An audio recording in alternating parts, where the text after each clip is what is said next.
Bonjour à tous. Alors je suis hyper pour vous... Ok, c'était l'intro du siècle. Pom pom pom. Bonjour à tous et à tous. Alors aujourd'hui je suis contente, super contente de vous retrouver pour la réponse à la foire aux questions que j'ai lancée il y a déjà pas mal de temps.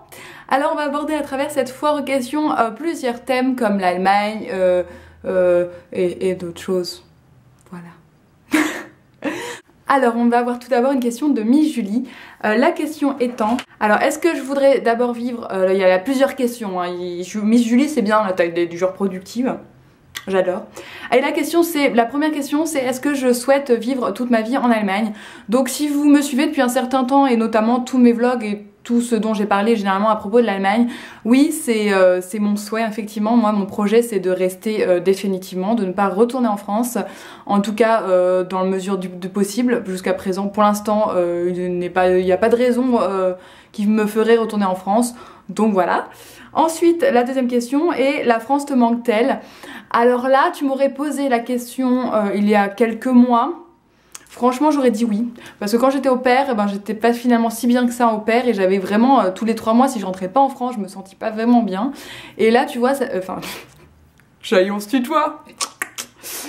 Et là du coup depuis, je suis pas rentrée en France depuis février hein, donc et je rentrerai pas avant fin juillet. Et en fait la France ne me manque mais alors pas du tout.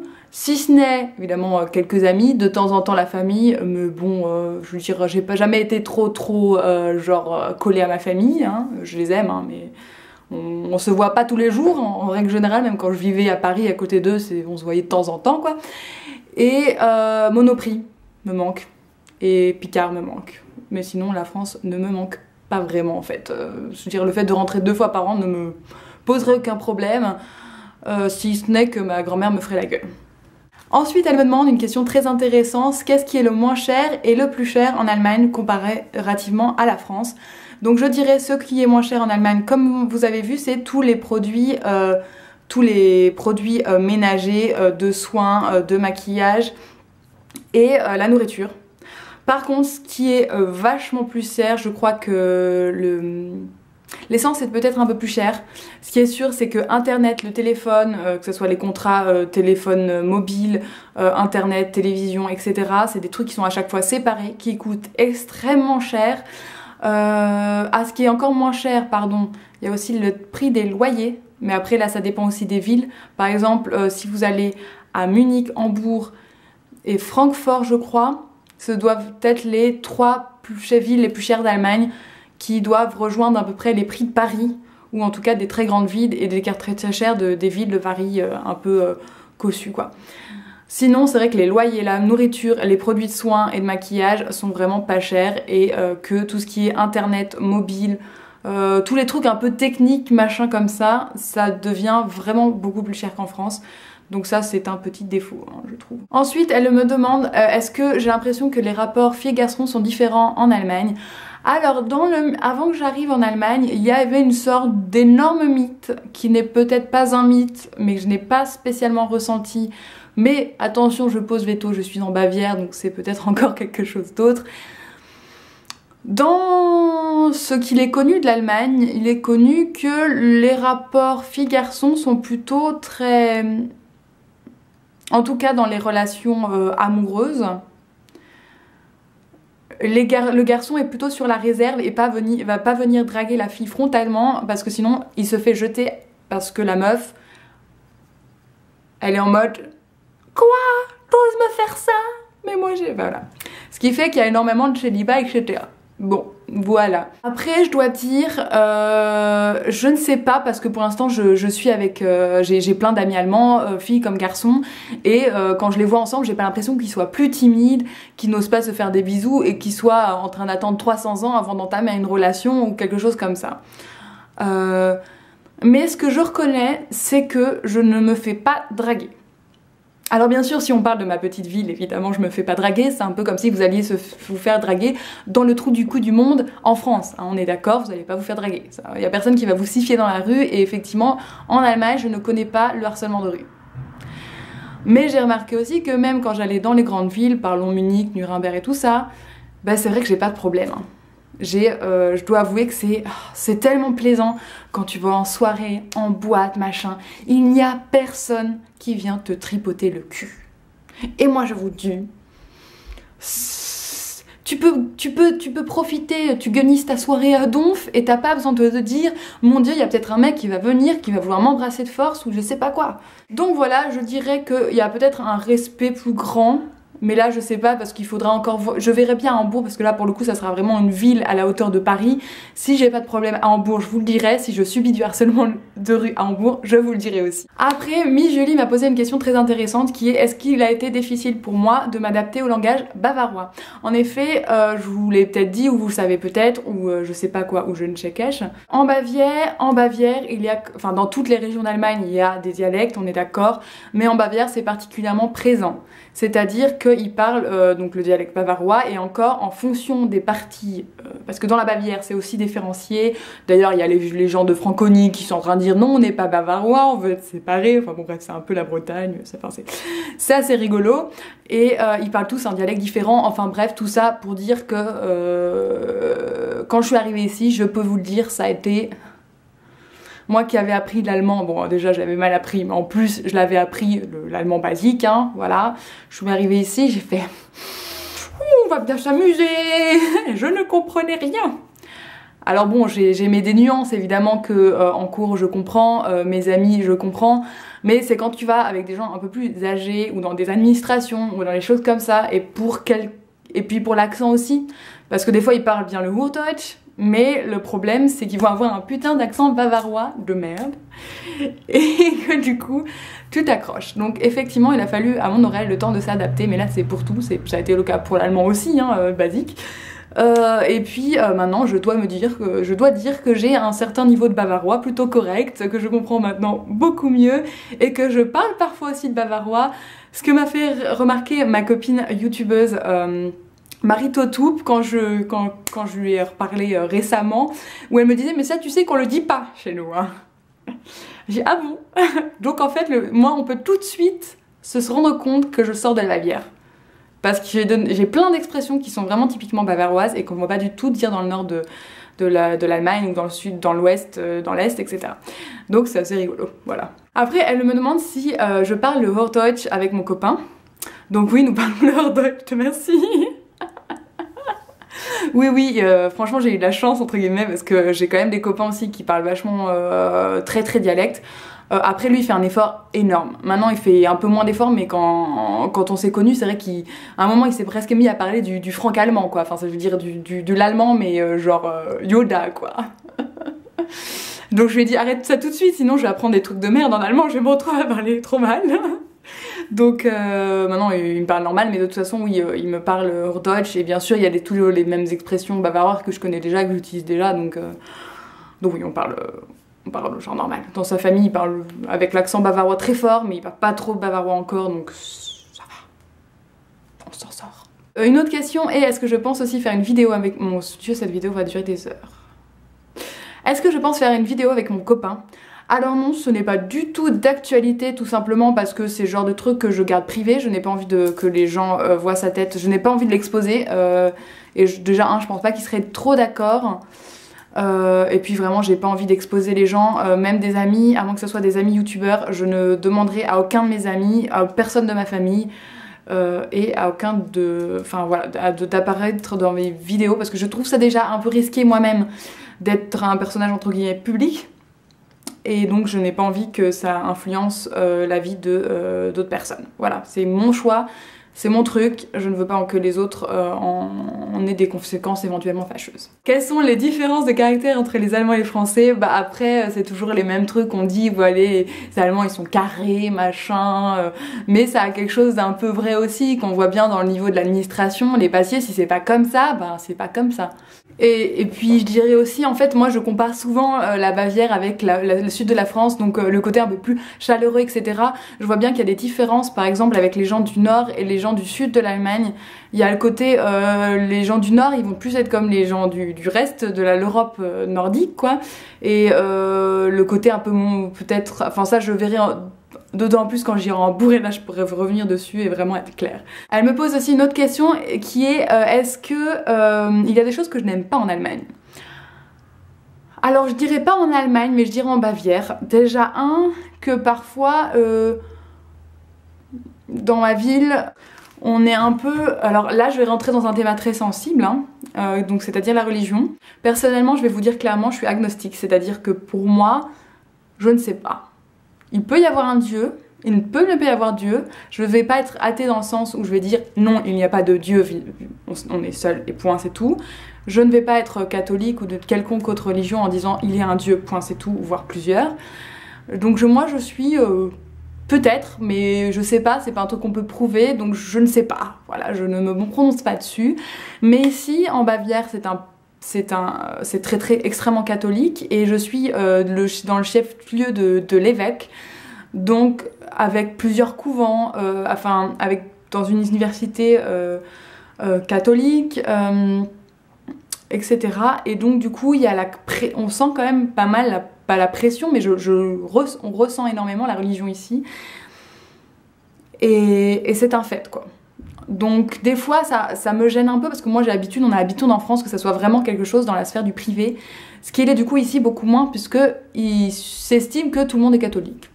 Voilà, c'est tout. Donc ça me dérange pas, voilà, moi je suis quelqu'un d'ouverte, l'année prochaine je fais mon FSJ accord avec des catholiques, enfin je veux dire je suis très ouverte, hein. Je n'ai pas de problème avec la religion, hein, la preuve, mais c'est juste que du coup là, des fois c'était un petit peu pesant, je le recevais beaucoup moins maintenant que je suis plus jeune fille au père dans une famille extrêmement catholique, mais voilà. Après ce qui me gêne aussi en Bavière, c'est qu'il y a la culture de la Wurst, hein, je vous en avais parlé, et ce qui est beaucoup moins le cas dans le reste de l'Allemagne où effectivement tout ce qui est végétarien, vegan, etc. est beaucoup plus accepté, facile. Mais ici, si tu manges pas de la viande, c'est déjà plus compliqué. Bien que je connaisse des végétariens ici et qui vivent très bien ici aussi, hein, puisqu'à l'université, je vous ai dit et je vous ai montré, ils proposent des plats végétariens à chaque fois et de temps en temps, au moins une fois par semaine, des plats véganes. Et récemment, à la cafétéria où il y a des gâteaux, il y a aussi des gâteaux véganes. Enfin, il y en a, ils en savent faire qu'un seul, hein, mais c'est déjà super, franchement, bravo quoi. Sinon, bah, les trucs administratifs, vous voyez, mais moi c'est la même chose, hein, l'administration en France, ça me saoulait toujours autant, on est d'accord. Sinon, bah, franchement, je vois pas quoi. Et sinon, elle me demande aussi une question qui n'a absolument rien à voir, c'est quels sont mes chanteurs préférés, chanteuses préférés. J'en ai pas vraiment, en fait, c'est plus des musiques. Donc il va y avoir une musique d'un chanteur qui va super me plaire, je vais être à fond dessus pendant des semaines, etc. Je vais n'écouter que ça. Puis ensuite je vais passer à une autre musique, et il y a rarement genre un chanteur qui va me plaire vraiment quoi. Alors, mademoiselle Ludès me pose aussi des questions, donc elle m'a posé aussi la question de est-ce que je restais vivre en Allemagne, donc je réponds toujours oui, et combien de fois par an je compte retourner en France.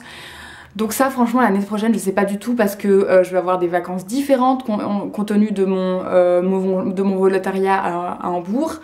Et comme je vais devoir aussi rentrer en Bavière pour voir mon copain, que voilà, il va falloir quand même que je rentre en France de temps en temps, donc je suis certain évidemment je rentrerai pour Noël. Mais est-ce que je pourrais et voudrais rentrer entre temps? Je ne sais pas. Minimum évidemment 2 fois, donc je pense 3 fois par an quoi.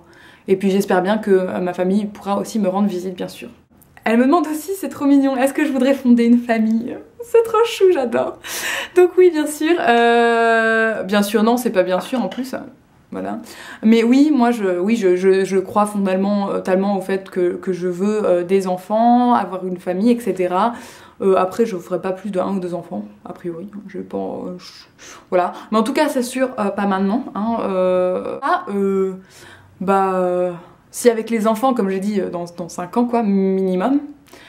Sinon, dans 5 ans, ça veut dire genre à 30 ans. Voilà, parce que demain, j'ai 25 ans, donc... Donc voilà, mais sinon, vivre avec un copain, tout ça, si je suis toujours avec mon chéri actuel, j'aimerais bien en rentrant en Hambourg, parce que oui, je compte rentrer en Bavière après Hambourg, pour le rejoindre, et ben j'aimerais bien m'installer avec lui, peut-être soit tout de suite, soit 1 an après, quand il aura fini son master. Après elle demande, il te reste combien d'années d'études? Alors oui, c'est une question qu'on m'a souvent posée, en confusion parce que je vous parle souvent de l'université, mais en fait je ne suis pas étudiante. Donc oui, je vais vous dire maintenant, vous expliquer tout de suite ma situation. J'ai fini mes études l'année dernière d'éducatrice spécialisée. J'ai aussi une licence, donc j'ai un diplôme d'état d'éducateur spécialisé et une licence administration économique et sociale, mention rénovation du travail social, non, rénovation du secteur social. Un truc dans ce genre là. Et donc j'ai terminé. Ici en fait quand je me dis que je vais à l'université, c'est que je suis leurs cours pour étrangers en fait, qui sont accessibles à absolument tout le monde. Effectivement il y a un plus haut pourcentage d'étudiants Erasmus ou d'échanges particuliers. Et il y a aussi les gens qui sont là en candidat libre comme moi, qui ont juste envie d'apprendre l'allemand, voilà. Et qui ont envie d'être aidés parce que c'est quand même les tarifs les moins chers, voilà, tout simplement. Donc je ne suis plus étudiante, j'ai fini mes études. Et voilà. Et donc elle me pose aussi la question quel travail je vais pouvoir faire avec mes études. Donc ici en Allemagne, malheureusement j'ai appris que mon diplôme ne serait jamais reconnu, hein, c'est super, je vous avais dit ma déception sur Facebook. Donc, donc il va falloir que tout simplement je n'ai pas l'intention de reprendre mes études ici parce que faire 3, 4, 5 ans de nouveau à 25 ans, non merci, ça va aller, non ça va aller. J'ai donné suffisamment de mois pour les études, hein, ça devrait suffire. Et du coup, en fait, on m'a conseillé de directement me proposer, enfin, poser des candidatures directement, puisque pour moi, j'aimerais bien travailler dans la petite enfance, donc en crèche, kindergarten, donc école maternelle, mais bon c'est pas des écoles chez eux. Et pour cela, c'est du coup, comme c'est des entreprises privées, ça dépend pas de l'État, ils demandent pas forcément un diplôme reconnu, ils vont surtout voir quand même que j'ai tout de même un diplôme en France, que j'ai plusieurs expériences, notamment avec le volontariat. Cet été je vais travailler aussi avec des enfants, j'ai été au pair, etc. Donc j'espère que ça va suffire, et d'autant plus si je souhaite me poser candidature dans un kindergarten franco-allemand, ce qui serait mon rêve. Donc en fait moi je vais avoir les deux, tout simplement parce qu'en fait je vais faire le matin la maternelle, c'est-à-dire le kindergarten, et l'après-midi la Grundschule, donc c'est-à-dire la primaire, l'élémentaire. J'ai choisi celle-ci parce que justement j'avais le choix entre ça ou seulement la maternelle, et que cela me permettait d'avoir une expérience plus large au niveau de l'enfance, et que du coup je pourrais plus la faire valoir par la suite pour le travail, donc dire que j'ai travaillé aussi bien avec des enfants de 6, 7, 8, 9, aussi bien avec des petits enfants en crèche par exemple. Parce que moi j'espère être en crèche, parce que c'est ce que je vis, en fait c'est plus la crèche finalement. Oui, je me suis un peu trompée de voie quand j'ai fait éducatrice spécialisée, j'aurais dû faire éducatrice de jeunes enfants. Mais bon, hein, voilà, on fait pas toujours les choix, et puis ça m'a forgé, et maintenant je sais ce que je veux faire, donc c'est déjà pas mal. Donc Miss Maïs me pose les mêmes questions au niveau de l'étude de la formation, donc c'est pareil, en Allemagne ici je fais que de l'allemand. Qu'est-ce qui m'a poussée à faire des vidéos YouTube sur YouTube? C'est tout simplement en fait quand j'ai vu les filles parler maquillage, machin, faire des vidéos, et je me suis dit tiens, parce que moi j'avais un certain talent pour les coiffures, hein, que j'ai laissé complètement à l'abandon, parce que vous voyez que maintenant j'ai toujours les cheveux lâchés quoi, à peu près c'est ça, donc je fais absolument plus rien à mes cheveux, je suis devenue feignante. Mais à l'époque, j'étais vachement dans les coiffures, je faisais des tresses, des coiffures de malade. Si vous retournez voir mes vidéos de l'époque, mon dieu, j'avais toujours une coiffure de ouf différente à chaque fois, avec un maquillage bien pétard. Et du coup, j'avais envie de faire, pouvoir montrer un peu ça et tout, m'amuser. Et puis, du coup, j'ai commencé comme ça, j'en ai fait une. Et après en fait j'ai kiffé, c'était faire le montage quoi et tout. J'ai à faire sur iMovie et tout ça, je m'éclatais et je trouve ça super rigolo. Même si franchement au niveau de l'aisance à l'oral c'était catastrophique, hein, autant vous dire que... Puis la qualité vidéo aussi, hein. On est d'accord. Alors depuis quand es-tu végétarienne et penses-tu devenir végétalienne? Alors la question du végétarisme qui m'est posée aussi sur Instagram, je dirais plutôt que je suis flexitarienne. Ou comme on dit chloétarienne, ou je crois que c'est Fruity Harmony qui a utilisé son prénom avec Arienne ou Alien ou je sais pas quoi. Et c'est à dire que chez moi je suis complètement végétarienne, voire végétalienne, non, je mange trop de fromage pour être végétalienne. Mais en tout cas chez moi je suis totalement végétarienne, il n'y a pas de viande qui rentre chez moi en gros quoi, enfin je n'achète pas de viande. Mais par contre je mange la viande à l'extérieur. Tout simplement parce que les raisons pour lesquelles je ne mange pas de viande ne sont pas des raisons parce que j'aime les animaux. Vous allez encore une fois me détester, n'est-ce pas?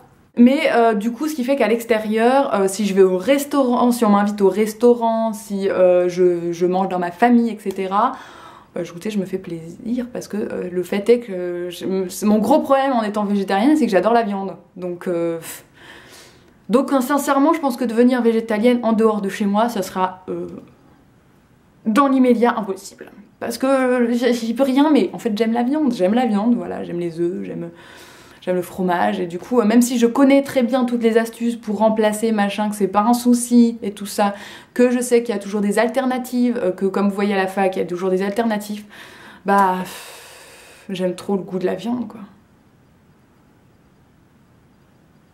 Je suis désolée. Donc sinon, je l'étais depuis janvier, depuis que j'ai quitté ma famille d'accueil parce que j'en pouvais plus des saucisses.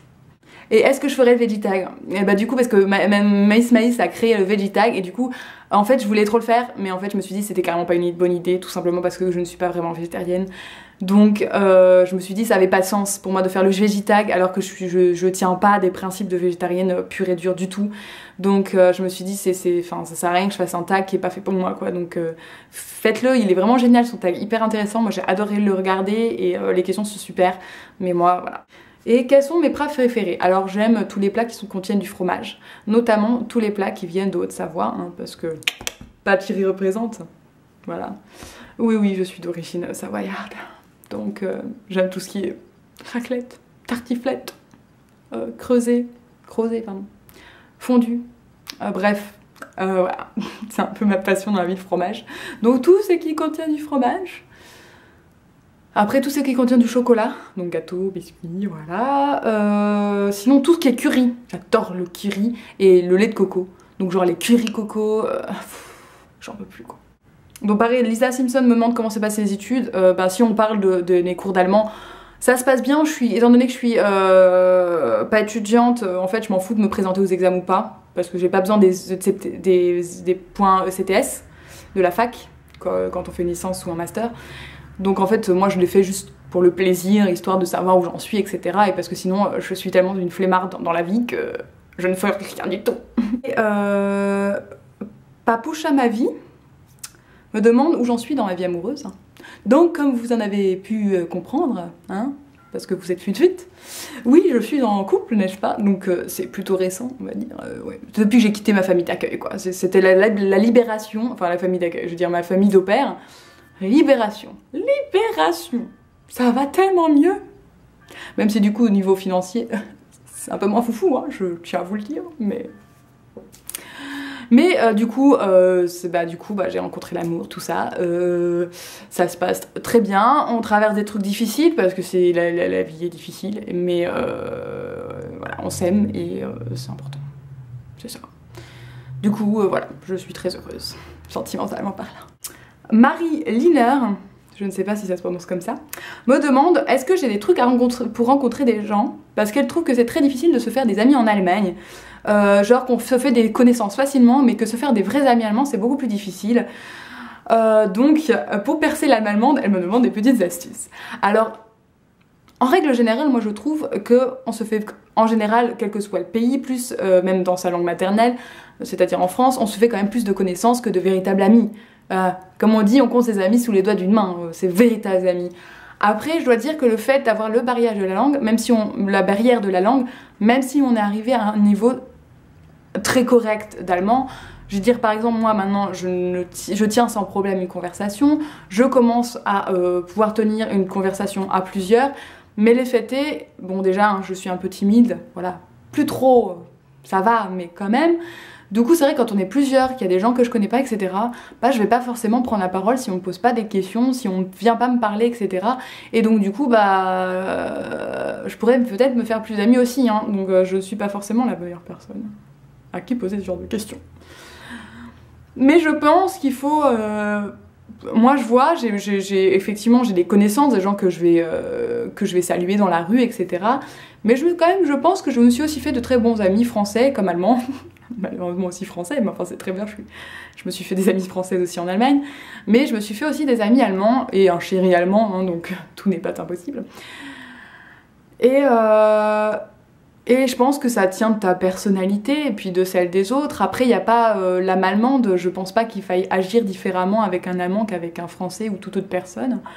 Après, il faut faire un effort. Moi, il faut que à chaque fois que j'essaie de rencontrer quelqu'un et que je me dis ça, j'aimerais bien rencontrer vraiment cette personne, elle a l'air d'être intéressante et tout, il faut que je prenne sur moi, quoi. Il faut que je fasse un effort, que je pose des questions. Ah bah, la question, ce qui est pratique, comme on se recoupe souvent dans le cadre de l'université, c'est ah bah t'étudies quoi, machin, qu'est-ce que tu fais, d'où tu viens, parce que des fois ils viennent d'autres, pas forcément de Bavière, d'autres Länder et tout ça.